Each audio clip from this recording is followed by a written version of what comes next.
You know, thank you very much. After this introduction, I am absolutely totally speechless. He has stolen my speech. He has said the numbers, mentioned the numbers, so what can I say? First of all, I would like to thank the Foreign Policy Association for this award that I am very happy to receive personally, but it's not really personal. It is to the more than 300,000 people in the company that are working, company of whom I had a little representation here that came with me, and I've seen Anne, when you mentioned some of the OSHA recordable or non-recordable, she was jumping up with happiness. Yes, because it is her work if our people don't get hurt. So Anne, thank you very much.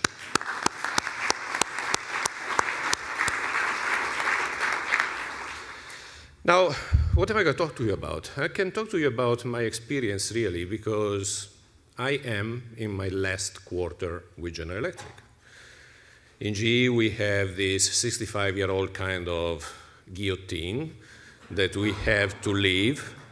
And so what I'm saying around is that after 40 years of training with the company, I'm finally going to start my own career, which is true. I will do something else. I will do something different. I'm not going to be public about it right now, but I think that some of you will see me do a few things afterward. Now, I can talk to you a little bit about my experience. And my experience is the one that we are living in an extremely rapidly evolving kind of world. If I think about what we have seen from, you are interested in politics. If we have seen from the political point of view what happened in the world in the last 30, 40 years, it used to be simple. It used to be divided in two nice halves. There were the reds, there were the blues. You knew which club you belonged to. You knew exactly who the enemy was. And it was very simple. And there were little conflicts here and there, but nothing major.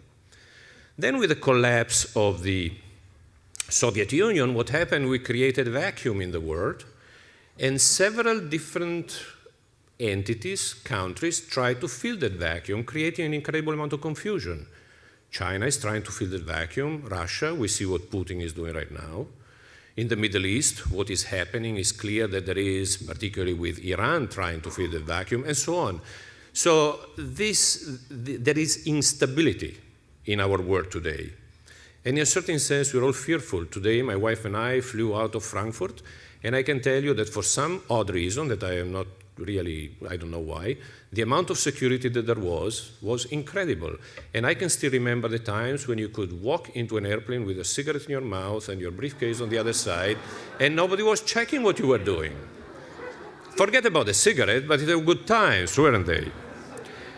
And also from a technical point of view, something that has always amazed me is, some of you have got gray hair in this room. I don't know if you remember when you were sitting on an airplane with a stack of paper on your knees, and you were going through the notes, and then you were getting out of the airplane, and you were running towards the bank of telephones that was at the airport, and with the AT&T credit card, you were calling your secretary, and you were trying to give the notes that you developed during the flight. What do we do now?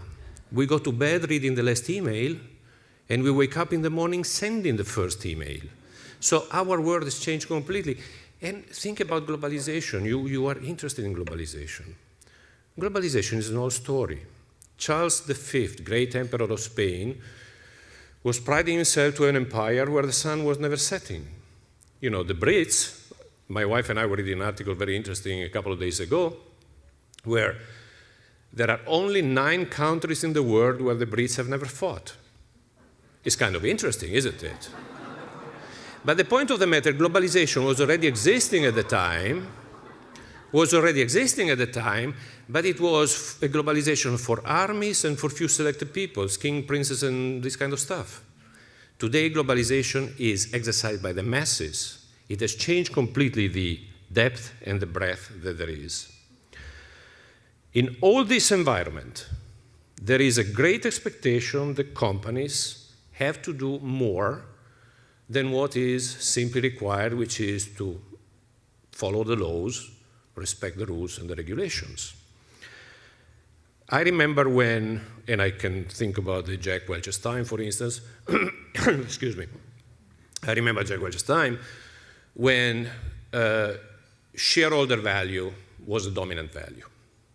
You needed to produce a profit, you need to produce results, and that was it. And nobody cared about anything else.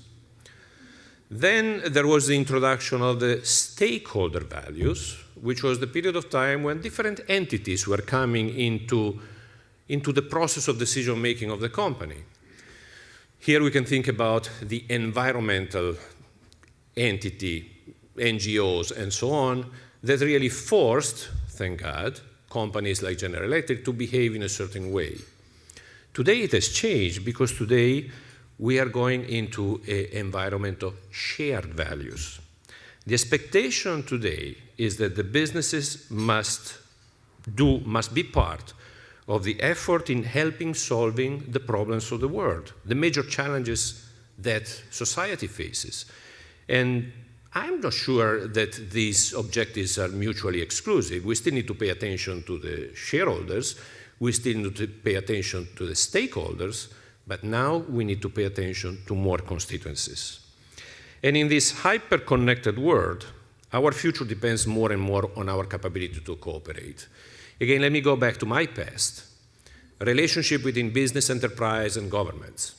It used to be a time when we, and I was young at the time, we could hear something like, look, leave the governments aside, okay? They do government stuff, we are private business, we do our private business things.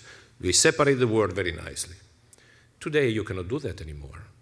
Today, particularly after the crisis of 2008, a government can be your customers in the morning, your supplier at lunchtime, and your legislator at dinner.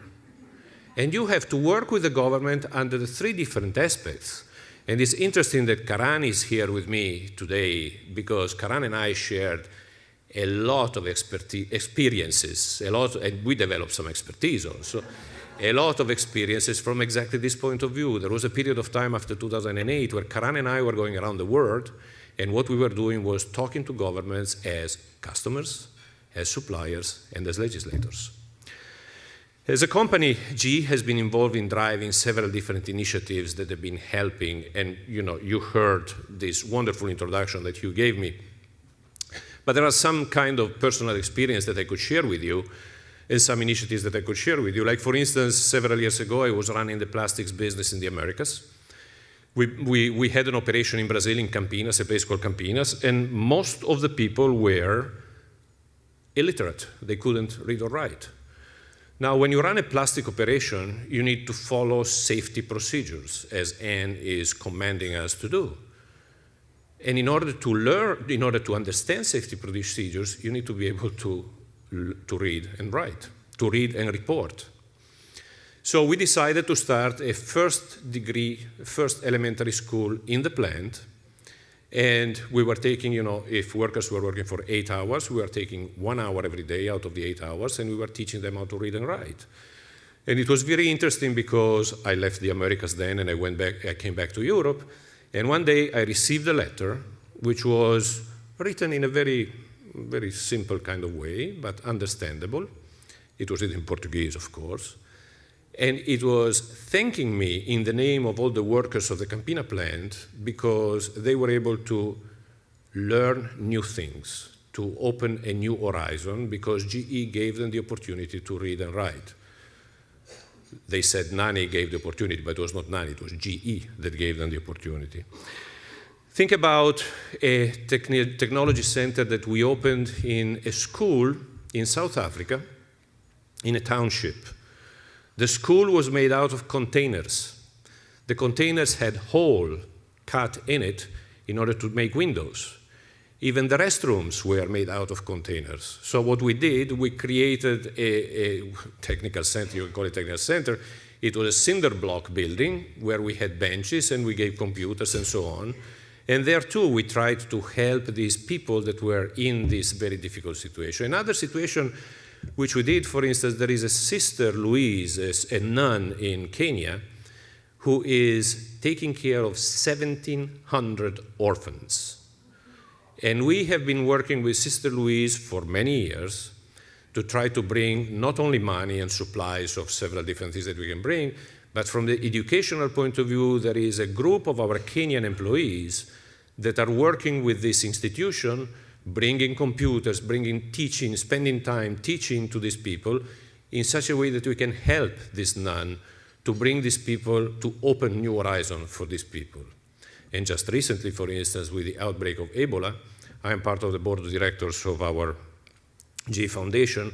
We had decided for a consistent, is a drop of water in the ocean, but it is a consistent donation to help for the fight against Ebola. So this is the way that we at General Electric interpret these kind of things. We recognize the imperative and the benefits that are coming out of being a responsible company. There are studies that demonstrate that responsible companies have better financial results.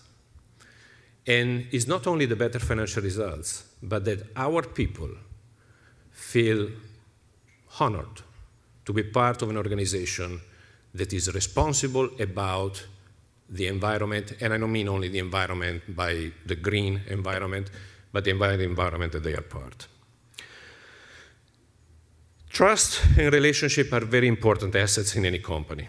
If you don't have that, the life of the company can be in danger. The future of the enterprise can be in danger. The business life, the business assessment, goes well beyond the profit, the concern about the profit. And I think that what we have to do as business people, we really have to make sure that we are beginning to take decisions that are more long-term oriented.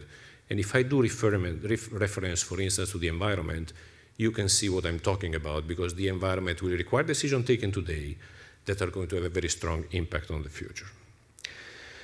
At this point, let me reflect a little bit on long term. Because I'm almost finished with General Electric, because I finished with my training in my life, I can now take the approach in my life of being a little bit more long-term oriented. And it is very interesting because I've always considered that you get old the moment that your memories are bigger than your dreams. And let me tell you, all of you, I still have a lot of dreams, okay? Let's understand each other.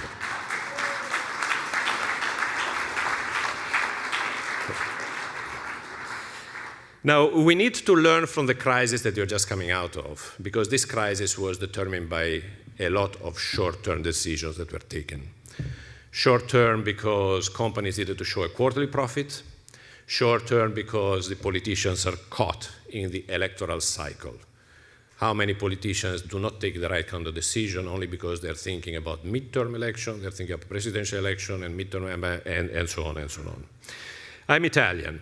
And you read about the problems of Italy. I'm interested to the problems of Italy.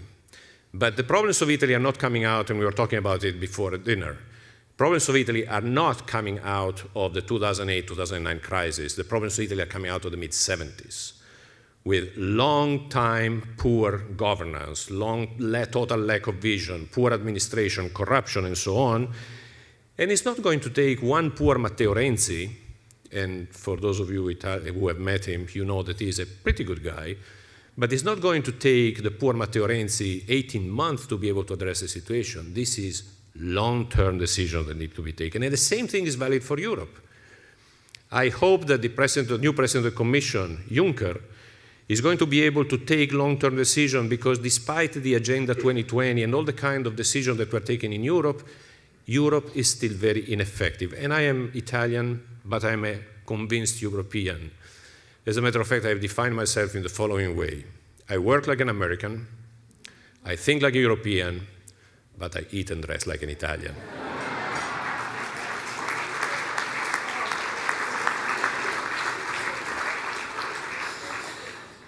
And, long-term decisions, because we have some very, very important challenges in front of us. Think about the demographics, the aging people. Think about the urbanization in many parts of the world. Think about the inequality.